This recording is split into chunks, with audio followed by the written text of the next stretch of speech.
Bonjour à toutes et à tous, et je suis heureux de vous retrouver sur votre journal Mac+ d'informations locales. Le 4e Festival international de Boogie Woogie ouvre ses portes ce soir au Théâtre de Cambrai, jusqu'à dimanche. Dans une ambiance de folie, retrouvez les plus grands pianistes, chanteurs et musiciens à la renommée internationale. Ce soir donc, première soirée consacrée au rock'n'roll, ambiance assurée avec des musiciens venus d'Angleterre, de Russie ou encore d'Italie. Demain, samedi, place aux jeunes talents, pianistes virtuoses qui font déjà pâlir les pros du boogie. Enfin, dimanche, un grand voyage entre l'Afrique et les USA, tout un rêve à consommer sans modération. Il reste encore quelques places. Rendez-vous au théâtre à 20h30 ce soir ou demain, ou encore dimanche à 16h. En sport, volleyball, Cambrai reçoit demain samedi Arnes à 20h30, salle Vanpoul. Une nouvelle victoire serait la bienvenue pour le moral avant la dernière partie du championnat et une éventuelle qualification en play-off. Affaire à suivre. Enfin, pour la suite de notre journal Mac+, largement consacré à l'économie, nous avons pu suivre François-Xavier Villain, député-maire, à l'Assemblée nationale pour la signature d'un partenariat avec la société Enertag. Il y a 10 ans, l'idée était de faire de cette zone une zone d'activité économique classique. Notre réflexion a évolué et il y a eu la rencontre avec la société Enertrag. Grâce à Enertrag, imaginez que nous pourrions développer un parc photovoltaïque sur une large partie, environ 80 hectares de ce terrain. Notre projet avance et nous avons bon espoir en 2014 voir ce parc photovoltaïque exister sur le territoire de Nierny. La société Enertrag nous a proposé d'améliorer le projet initial par l'adjonction d'une centrale à hydrogène. Cela donnerait à notre territoire une image nouvelle qui serait évidemment très valorisant pour notre territoire. Tout de suite, on continue de parler économie avec Marine Journel qui reçoit Bernard Lauvergeat, directeur de Cambrésis Développement économique. Oui, Jean-François, je suis donc avec notre invité qui est Monsieur Lauvergeat. Bonjour. Bonjour. Vous êtes donc le directeur de Cambrésis Développement économique. Alors, quel est votre rôle précisément ? Écoutez, l'agence est un rassemblement des collectivités locales, des élus qui ont décidé de créer ensemble un outil pour attirer des entreprises. Et depuis 15 ans, on a attiré 70 à 80 nouvelles entreprises qui ont généré 3000 emplois nouveaux. Vous êtes donc l'intermédiaire, si je puis dire, entre la ville et les investisseurs, les entreprises qui souhaitent s'installer. Voilà, c'est une sorte de guichet unique, histoire que l'investisseur puisse trouver un seul interlocuteur qui s'occupe de tous ses problèmes, qui le met en relation avec les élus, et notamment très souvent c'est avec M.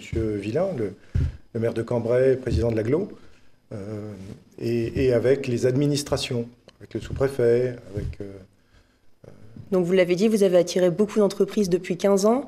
Si on revient un petit peu plus à maintenant, on va dire, quel est le bilan pour l'année 2012 ? Il y a eu quand même beaucoup de nouvelles entreprises. Oui, cette année 2012 a été particulièrement intéressante. On a ouvert, tous les ans, on ouvre environ 70-80 nouveaux dossiers. Cette année, on est monté à 90 dossiers. Sur combien d'implantations au final ? Alors, 11 entreprises qui ont signé et qui se sont implantées, qui ont décidé de s'implanter. Je ne dis pas qu'elles ont créé déjà leurs emplois, puisque elles ont un délai de 3 ans, souvent 3 ans, 4 ans pour créer l'objectif emploi. Et donc à terme, sur 3-4 ans, on peut penser à combien d'emplois qui seront créés ? Voilà, on peut penser, on espère 180 nouveaux emplois, 175, 180 nouveaux emplois qui ont été annoncés par les entreprises. Quels sont les secteurs qui sont principalement intéressés pour venir s'installer ici ?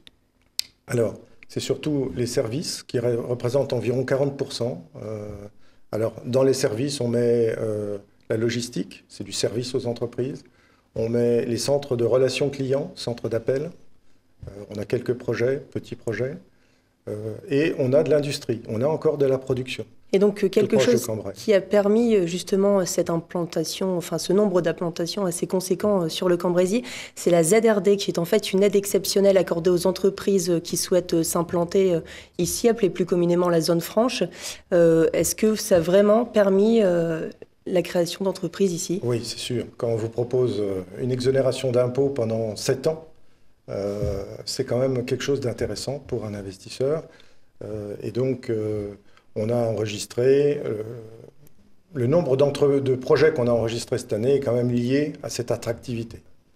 Et si l'on parle maintenant plus de 2013, est-ce que vous avez déjà des dossiers en cours? Est-ce qu'on peut s'attendre à des implantations prochainement d'entreprises encore? Oui, il reste encore des beaux terrains sur Actipol. On a même lancé, avec le soutien de l'agglomération, un projet de bâtiment logistique de 50 000 m², 52 000 précisément, où on espère capter un équivalent de projet comme Amazon, dont on a beaucoup parlé, qui nous a interrogés il y a déjà 2 ans, mais il y a 2 ans, nous n'avions pas la disponibilité. Et on se prépare à accueillir d'autres projets logistiques, de distribution. Et donc, pour conclure, quelques noms de grandes entreprises assez marquantes qui se sont implantées, peut-être sur Actipol? Alors, surtout sur Actipol, effectivement, Fleury-Michon, qui enfin a démarré sa production. Il y a une 50aine de personnes qui travaillent déjà dans ce magnifique bâtiment sur Actipol. Et ils espèrent être 150 dès l'été 2013, parce que nous consommons tous beaucoup de jambon, et tout le jambon va être fabriqué maintenant à Cambrai. D'accord, et merci beaucoup Monsieur Lauvergeat. Je vous en prie. Et donc nous retrouvons tout de suite Jean-François avec son invité.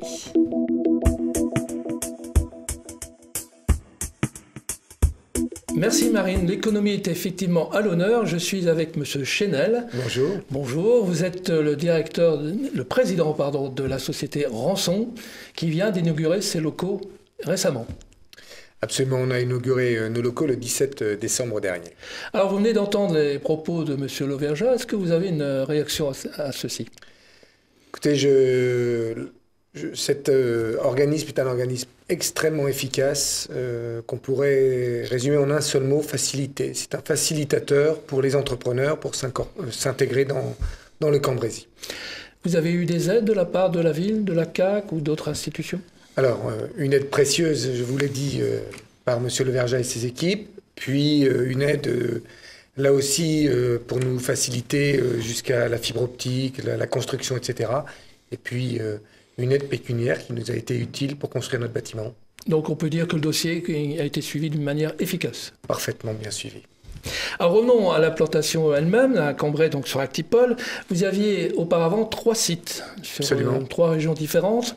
Alors pourquoi avoir voulu rassembler ces 3 sites en un seul sur Actipol? D'abord pour avoir un outil beaucoup plus moderne. Ensuite, Cambrai était géographiquement parlant situé au milieu des sites et nous ne voulions perdre aucun de nos salariés, ce que nous avons réussi. Ensuite, Cambrai est au confluent de 3 autoroutes, la 26, la 2 et tout près de la 1. Et puis, la facilité aussi des aides accordées notamment par la communauté, j'en ai parlé, mais aussi par l'État du fait de la ZRD. Vous avez parlé de vos salariés donc des 3 sites, se sont tous rassemblés là, et vous dites que ça n'a posé aucun problème. Nous n'avons perdu aucune personne. Les nouveaux atouts donc, de cette nouvelle unité de fabrication vous ont-ils poussé vers d'autres productions, d'autres produits? Alors, notre entreprise qui fabrique des pompes depuis 90 ans cette année va maintenant partir vers le traitement, puisqu'on parle de plus en plus d'environnement, donc le traitement des eaux, le traitement des déjections animales, nous sommes dans l'agriculture. Donc effectivement, on devient de plus en plus chimiste et biochimiste. Donc vous êtes plutôt à vocation agricole? Nous sommes à 90% à vocation agricole. On parle de nouveaux produits, je suppose que l'exportation est dans vos esprits? Alors nous vendons dans 42 pays dans le monde déjà, et pourtant nous ne faisons que 10% de notre chiffre d'affaires à l'export. Donc notre ambition, c'est de développer notre chiffre d'affaires à l'international. Est-ce que vous pensez aussi à un bureau d'études, un laboratoire de recherche pour développer ces nouvelles activités? On a déjà un bureau d'études de 4 personnes et on est en association notamment avec l'ISA, l'Institut supérieur agricole de Lille, pour travailler sur des produits notamment de développement, de traitement des eaux. Et quelles sont vos ambitions pour 2013 et voire à moyen terme? Alors, ma première ambition, c'est de respecter l'engagement qu'on a pris avec les collectivités locales, avec la région et l'État. C'est donc de créer une dizaine d'emplois. On a créé 20 l'année dernière, une dizaine cette année. Et puis, nous aimerions bien augmenter sensiblement notre part à l'export. Alors, vous avez parlé d'emploi. Combien de personnes aujourd'hui sur le site de Cambrai? Dans l'entreprise, au total, nous sommes 83 personnes et 60 sont sur le site de Cambrai. Vous prévoyez donc de nouvelles embauches pour 2013? Une petite dizaine sur Cambrai. Et dans quel secteur? Essentiellement l'atelier pour absorber les volumes liés à la croissance des chiffres d'affaires. Alors, il y a peut-être des téléspectateurs intéressés où ils peuvent se renseigner, s'ils peuvent postuler à ces nouveaux postes? Écoutez, c'est très simple. contact@rançon.fr et Rançon s'écrit R-E-N-S-O-N. Alors, vous dites être satisfait du suivi de votre dossier à tout niveau. Que conseillerez-vous à d'autres investisseurs pour venir sur Cambrai? Extrêmement simple. Je ne le connais pas par cœur, mais il suffit d'appeler le CDE. Voilà donc une bonne adresse qu'il ne faut pas oublier, en tout cas pour vos collègues investisseurs. Merci, monsieur Chédel. C'est moi qui vous remercie. Et quant à nous, on se retrouve vendredi prochain pour une nouvelle émission de Mac+.